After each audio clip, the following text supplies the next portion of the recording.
بسم اللہ الرحمن الرحیم۔ السلام علیکم۔ ڈاکٹر راشدہ کاظمی جو کہ پاکستان ملٹری کی میڈیکل کور میں میجر کی پوسٹ پر ہیں، وہ بتاتی ہیں کہ ایک بار ان کے پاس ایک فوجی آفیسر کو لایا گیا جو عہدے کے لحاظ سے کرنل تھے، مگر انہوں نے اپنے آپ کو باقی بیچ کی بنسبت بہت زیادہ سنبھال کر رکھا ہوا تھا۔ ان کی ٹانگ میں گولی لگی تھی جس کی وجہ سے ٹانگ ضائع ہو چکی تھی۔ ان کو بے ہوش کر کے آپریشن کے ذریعے ان کی ٹانگ کاٹ دی گئی۔ آپریشن کافی لمبا ہو گیا تھا۔ ان کو ظہر سے پہلے آپریشن تھیٹر لایا گیا تھا اور عشاء کی اذان ہو رہی تھی جب ان کو فارغ کر کے ICU منتقل کر دیا گیا تھا۔ صبح تک وہ بے ہوش رہے تھے۔ فجر کی اذان سے کچھ دیر قبل ان کو ہوش آیا تھا۔ ان کو اسپیشل کمرہ دیا گیا تھا۔ انہوں نے ہوش میں آتے ہی سب سے پہلے وقت پوچھا تھا تو ان کو بتایا گیا تھا کہ فجر کا وقت ہے، جس پر انہوں نے فوراً وضو کی خواہش کا اظہار فرمایا تھا۔ ان کو بتایا گیا تھا کہ وہ اس وقت ایسی حالت میں نہیں ہیں کہ وضو کر سکیں، تو کرنل محمد حیات صاحب پریشان ہو گئے۔ ان کی بیوی نے میری مدد سے ان کے بستر پر پلاسٹک شیٹ ڈالی۔ اس کے بعد مجھے باہر بھیج دیا گیا۔ تھوڑی دیر بعد ایک نوجوان جو کہ کرنل صاحب کا بیٹا تھا کمرے کی طرف آیا، مجھے سلام کر کے اندر داخل ہو گیا۔ کچھ ہی دیر میں مجھے بھی اندر بلا لیا گیا۔ تب تک فجر کی اذان ہو چکی تھی۔ میں اندر داخل ہوئی تو بستر سے پلاسٹک شیٹ اتار کر سائڈ پر رکھ دی گئی تھی۔ کرنل صاحب سکون سے لیٹ کر نماز ادا کر رہے تھے اور ان کی بیوی اور بیٹا باوضو کھڑے تھے تاکہ پہلے کرنل صاحب نماز مکمل کر لیں، بعد میں باری باری وہ دونوں ماں بیٹا نماز پڑھ لیں گے۔ میں بھی مسلمان فیملی سے تھی مگر اسلامی فرائض سے کوسوں دور تھی۔ مجھے نہیں یاد آخری بار کب نماز پڑھی تھی۔ جب کرنل صاحب کی بیوی بیٹے نے نماز ادا کر لی تو انہوں نے مجھے نماز پڑھنے کی دعوت دیتے ہوئے کہا کہ آپ نماز پڑھ لیں اور آرام کر لیں، کوئی ایمرجنسی ہوگی تو ہم آپ کو بلا لیں گے۔ میں نے ان کے کہنے پر شرمندگی سے بچنے کے لیے وضو کیا اور نماز کی نیت باندھ لی۔ نماز مکمل کی تھی کہ دوسری شفٹ نے چارج لے لیا۔ میں گھر چلی گئی چونکہ میں مسلسل 24 گھنٹے ڈیوٹی کر کے آئی تھی۔ اب 24 گھنٹے میرا آرام کا وقت تھا۔ جب اس سے اگلے دن میں ڈیوٹی پر گئی تو کرنل صاحب کافی بہتر محسوس کر رہے تھے۔ ان کا بیٹا جا چکا تھا، بیٹی اور داماد ان کے پاس تھے جن کو جانے کے لیے وہ بار بار کہہ رہے تھے۔ اسی دوران ان کی بیوی بھی آرام کر کے دوبارہ آ پہنچی تھی۔ کرنل محمد حیات صاحب کی بیوی نے آ کر اپنی بیٹی اور داماد کو رخصت کر دیا تھا۔ خود شوہر کی خدمت پر مامور تھیں۔ جب ظہر کا وقت آیا تو وہ بیٹے کی منتظر تھیں تاکہ وہ آئے اور بستر پر پلاسٹک کور ڈال کر کرنل صاحب کو وضو کروا سکیں، مگر ان کا بیٹا لیٹ تھا۔ مجبوراً انہوں نے مجھ سے ریکویسٹ کی۔ میری مدد سے کرنل صاحب کے نیچے پلاسٹک شیٹ ڈال کر مجھے کمرے سے باہر بھیجا، ان کو وضو کروایا اور پھر کرنل صاحب نے نماز ادا کی۔ جب کرنل صاحب نماز ادا کر چکے تو میں بھی اندر آ گئی اور ان کی مسز کو ہسپتال میں بنی نماز کے لیے مخصوص جگہ پر لے گئی اور کہا آپ تسلی سے نماز پڑھ لیں، میں کرنل صاحب کا خیال رکھ لوں گی۔ ان کو چھوڑ کر کرنل صاحب کے پاس پہنچی جن کے ہونٹ اللہ تعالیٰ کے ذکر میں ہل رہے تھے۔ میں نے ان سے پوچھا کہ آپ اتنی تکلیف میں تھے پھر بھی آپ نے نماز نہیں چھوڑی، اس کی کیا وجہ ہے؟ کرنل صاحب نے جواب دیا کہ اس کے پیچھے ایک کہانی ہے۔ میں نے سننے کی خواہش کا اظہار کیا تو انہوں نے بتایا کہ میرے والدین میں علیحدگی ہو گئی تھی۔ میں نے والد صاحب کے پاس پرورش پائی تھی۔ میں بالغ ہونے تک ماں سے نہیں ملا تھا، بلکہ مجھے یہی بتایا گیا تھا کہ تمہاری ماں مر چکی ہے۔ میں والد صاحب کے ساتھ پنڈی میں مقیم تھا کہ ایک دن پختہ عمر کے ایک مرد میرے والد صاحب کے پاس آئے۔ والد صاحب نے مجھے کمرے سے باہر بھیج دیا اور خود ان سے بات چیت کرنے لگے۔ انسانی فطرت کے ہاتھوں مجبور میں بھی بیرونی دروازے کے پاس کھڑا ہو کر والد صاحب اور اس اجنبی کی گفتگو سننے کی کوشش کر رہا تھا مگر ناکام رہا تھا۔ مجھے محض ایک فقرہ سنائی دیا تھا جب میرے والد صاحب نے دھاڑ کر کہا تھا کہ دفع ہو جاؤ میرے گھر سے ورنہ یہیں مارے جاؤ گے، اور تمہارا کوئی والی وارث بھی نہیں بنے گا۔ پھر دروازہ کھلا اور وہ اجنبی شخص باہر نکل گیا۔ میں اس سے پہلی گلی میں پہنچ گیا تاکہ اس سے ملاقات کر سکوں۔ گلی میں جب میری اس شخص سے ملاقات ہوئی تو اس نے مجھے کسی اپنے کی طرح گلے لگایا، چوما اور کہا، میں تمہارا ماموں ہوں، تمہاری ماں کا آخری وقت ہے، وہ بس ایک بار تم سے ملنا چاہتی ہے، اگر ہو سکے تو آ جانا۔ ساتھ ہی مجھے ایک کاغذ کا ٹکڑا پکڑایا جس پر ایڈریس درج تھا اور خود چل دیے۔ میرے ماموں چلے گئے مگر میں صدمے، حیرانگی، پریشانی اور تکلیف کی وجہ سے ان کو آواز بھی نہیں دے پایا تھا۔ جب کچھ حواس بحال ہوئے تو میں نے اس بات کی تصدیق کا فیصلہ کیا۔ والد صاحب سے جھوٹ بولا کہ اپنے دوست کے ساتھ اس کے رشتہ داروں کی طرف شادی پر جا رہا ہوں۔ گاڑی نکالی، کچھ پیسے ساتھ لیے اور متعلقہ ایڈریس پر چل دیا۔ جب میں متعلقہ گاؤں پہنچا تو اسی پتے پر چلا گیا اور دستک دی تو مجھ سے تعارف مانگا گیا۔ میں نے اپنا بتایا تو مجھے 2 منٹ کا انتظار کرنے کا کہا گیا۔ اتنی دیر میں اندر سے چند خواتین، بچوں اور 2-3 مردوں کی آوازیں ابھری۔ دروازہ کھولا گیا۔ سامنے چارپائی پر صاف ستھرے بستر پر ایک خاتون لیٹی تھی جو انتہائی کمزور تھی۔ مجھے دیکھ کر انہوں نے ہاتھ اوپر اٹھا لیے تھے اور ان کی آنکھوں کو دیکھتے ہی بنا کوئی ثبوت مانگے میں ان کے سینے سے لگ گیا تھا۔ میں اکثر والد صاحب سے کہتا تھا میری آنکھیں اتنی خوبصورت کیوں ہیں، جبکہ میرے دودھیال میں کسی کی آنکھیں اتنی خوبصورت نہیں ہیں، تو مجھے جواب دیا جاتا تھا کہ تیری آنکھیں تیرے پردادا پر گئی ہیں۔ اور آج جب اس نحیف خاتون کی آنکھیں دیکھی تو مجھے جواب مل گیا تھا کہ میری آنکھیں میری ماں پر گئی ہیں۔ اچانک سے مجھے اپنے گالوں پر گہری نمی کا احساس ہوا تو میں نے سر اٹھا کر دیکھا۔ میری ماں کی آنکھوں سے آنسو بہہ رہے تھے اور اتنی خاموشی سے رو رہی تھیں کہ ان کے سینے سے لگا میں جان ہی نہیں پایا تھا کہ وہ رو رہی ہیں۔ میں نے ان کے آنسو پونچھے۔ انہوں نے میرا ہاتھ اپنے ہاتھ میں رکھا اور میں باقی رشتہ داروں سے ملنے لگا۔ اپنے ننھیال والوں سے مل کر مجھے پہلی بار محسوس ہوا تھا کہ رشتوں کا خلوص کیا ہوتا ہے۔ میری ماں کینسر کی مریضہ تھی، ان کا جگر ختم ہو چکا تھا۔ انہوں نے مجھے کہا تھا بیٹا تھوڑے فاصلے پر بیٹھنا، میرے سانس لینے سے اندر سے بدبو آتی ہے، تمہیں تکلیف ہوگی۔ تو میں نے اپنی ماں کا منہ چومتے ہوئے کہا تھا کہ ماں سے بدبو نہیں، ہمیشہ خوشبو آتی ہے۔ شام تک سارے گاؤں میں پتہ چل چکا تھا کہ میری ماں کا بیٹا آ چکا ہے۔ لوگ مجھے دیکھنے اور ملنے آ رہے تھے۔ میری ماں کی کل دولت ایک بکری تھی۔ میری والدہ نے میرے ماموں سے کہا تھا بکری بیچ کر مجھے پیسے لا دو۔ میں نے ماں سے پوچھا ان کو پیسوں کی کیا ضرورت ہے، تو انہوں نے کہا کہ وہ میرے سر سے وار کر ان لوگوں کو دینا چاہتی ہیں۔ ماں کی بات سن کر میں رو پڑا۔ گاڑی میں پڑے لاکھوں روپے لا کر ماں کے قدموں میں رکھے اور کہا اب میری ماں کو کوئی چیز بیچنی نہیں پڑے گی۔ میں نے وہ رقم ماں کے سر اور قدموں سے وار کر بانٹنا شروع کر دی۔ تب کہیں سے اذان سنائی دی۔ میری والدہ نے ماموں کو کہا کہ مجھے باہر لے جائے۔ میں نے وجہ پوچھی تو ماموں نے کہا کہ میں بتاتا ہوں۔ باہر لے جا کر انہوں نے وجہ بتائی کہ میری ماں وضو کرنا چاہتی ہیں اور وہ خود نہیں کر سکتی، تو میری ممانی اور ماموں ذات بہنیں ان کو وضو کرواتی ہیں۔ میں فوراً گھر کی طرف دوڑا۔ تب میری ممانی میری ماں کا چہرہ دھو رہی تھی۔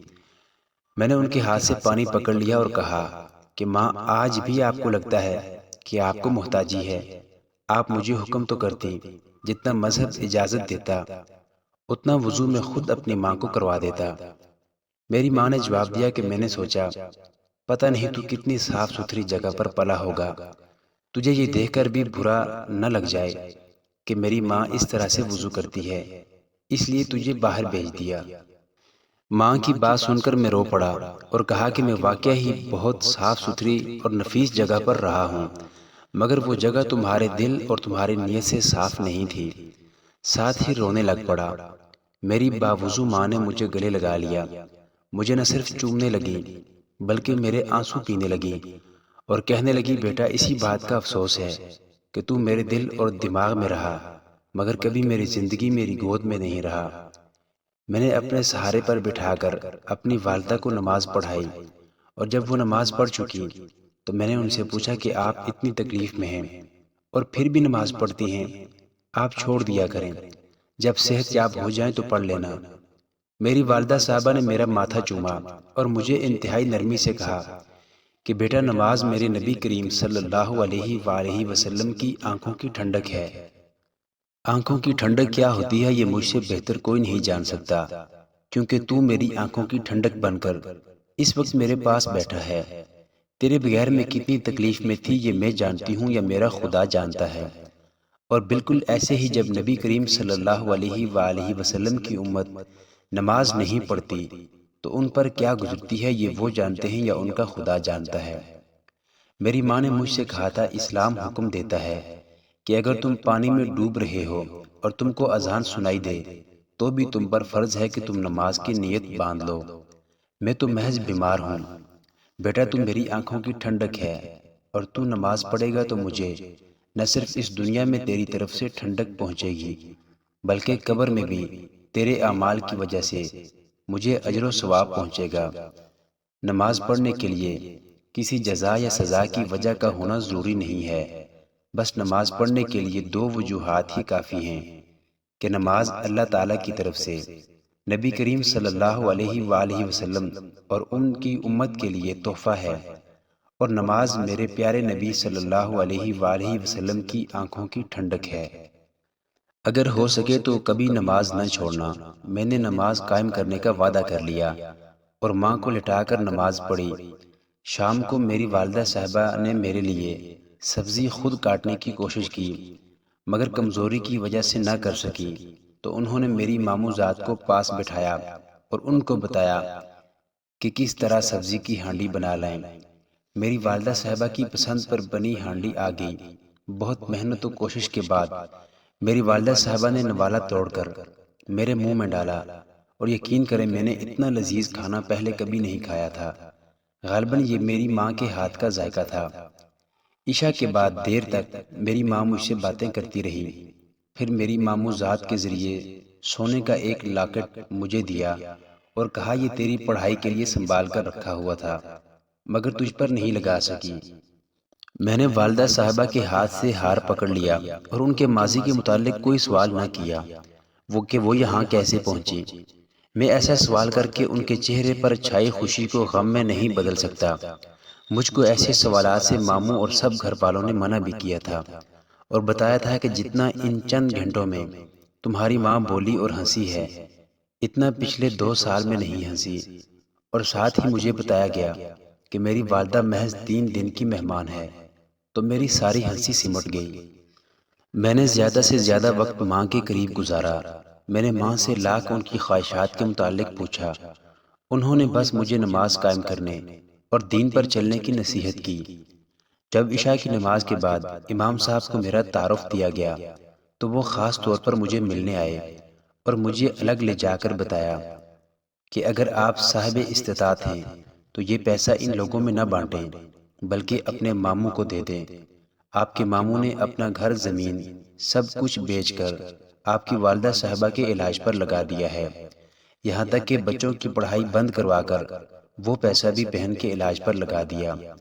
تمہارے ماموں کے اونچا بولنے کی آواز زندگی میں ایک بار گاؤں والوں نے سنی، اور وہ بھی تب جب تمہاری والدہ کی طبیعت خراب تھی اور وہ تمہاری ممانی کو آوازیں دے رہی تھی مگر تمہاری ممانی کو سنائی نہیں دی۔ تمہارے والد صاحب داخل ہوئے تو انہوں نے بیٹیوں اور بیوی کو ڈانٹ کر کہا کہ میری بہن کو آواز کیوں دینا پڑی، تم میں سے ایک ہر وقت ان کے پاس کیوں نہیں بیٹھی رہتی۔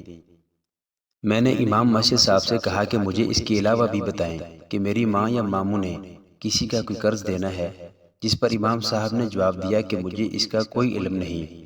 اس کے ساتھ امام صاحب شکریہ ادا کر کے اٹھ گئے۔ میری ماں نے رات کو مجھے اپنے پاس سلانے سے منع کیا اور کہا کہ میں تکلیف کی وجہ سے کراہتی ہوں تو تمہاری نیند خراب ہو جائے گی، مگر میں نے کہا ماں جی آج رات کو میں نے سونا ہی کب ہے، آج ساری رات آپ کے چہرے کو دیکھ دیکھ کر حج کرنا ہے۔ میری ماں نے مجھے محبت سے اپنے سینے لگایا، مجھے چوما اور اپنے پاس ہی لٹا لیا۔ میں تھوڑی دیر بعد اٹھ کر بیٹھا اور ماں کی ٹانگیں دبانے لگا۔ مجھے میری والدہ صاحبہ نے آخری الفاظ جو کہے وہ یہ تھے، کہ نماز قائم رکھنا، دین پر چلنا، اور اگر اپنے باپ جیسی خصلتوں کے مالک نہ ہوئے تو اپنے ماموں اور ان کی بیٹیوں کا خیال و لحاظ کرنا، اپنے باپ کا ماضی جاننے کی کوشش نہ کرنا، نہ کبھی اپنے باپ سے نفرت کرنا۔ اس کے ساتھ ہی میری والدہ نے میرا ہاتھ پکڑ کر اپنے سینے پر رکھا اور اللہ تعالیٰ کا ذکر کرنے لگی۔ وہ ذکر کرتے کرتے نہ جانے کب سو گئی۔ رات 12 بجے کے بعد ماموں آئے تاکہ میری والدہ صاحبہ کی خبر گیری کر سکیں۔ جو ہی ان کی نظر میری والدہ پر پڑی تو وہ دوڑے مجھ سے پوچھا، تمہیں پتہ نہیں چلا کہ تمہاری ماں کی سانسیں نہیں چل رہی ہیں؟ میں جو ماں کے قدموں کو دبا رہا تھا، میرے ہاتھ رک گئے تھے۔ گاڑی میرے پاس تھی۔ میں نے ماں کو ہسپتال پہنچایا جہاں انہوں نے 1.5-2 گھنٹے پہلے کی موت ڈکلیئر کر دی۔ صبح سحری کے وقت والدہ صاحبہ کو لے کر گھر پہنچے۔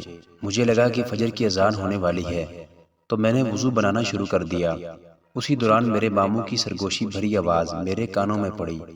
وہ میری ممانی کو کہیں سے پیسوں کا انتظام کرنے کا کہہ رہے تھے تاکہ کفن کا انتظام کر سکیں، جبکہ میری ممانی ان کو جواب دے رہی تھی کہ ان کے بھائی اور باقی گاؤں والے جس کے پاس بھی جائیں وہ کہتے ہیں تم کو ادھار پیسے دے دیں تو تم لوگ واپس کیسے کرو گے؟ گھر بار بیچ کر تو علاج پر لگا چکے ہو۔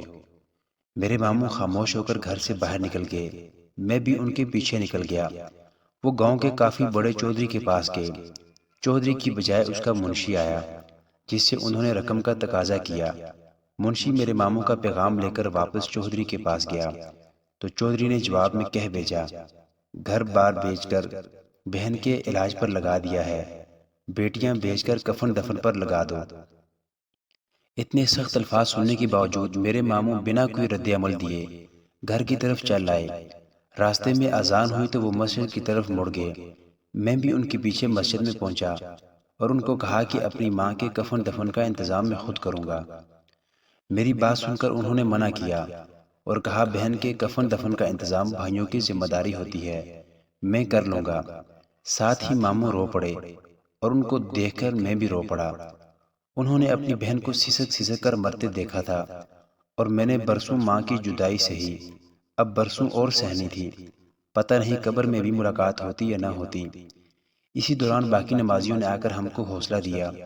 سب لوگ نماز پڑھنے کے بعد ہمارے ساتھ ہمارے گھر ہی آ گئے تاکہ ہمارے دکھ میں شامل ہو سکیں۔ میں نے اپنے پاس موجود ساری رقم ماموں کے حوالے کر دی اور والدہ صاحبہ کے کفن دفن سے فارغ ہو کر راتوں رات راولپنڈی آیا۔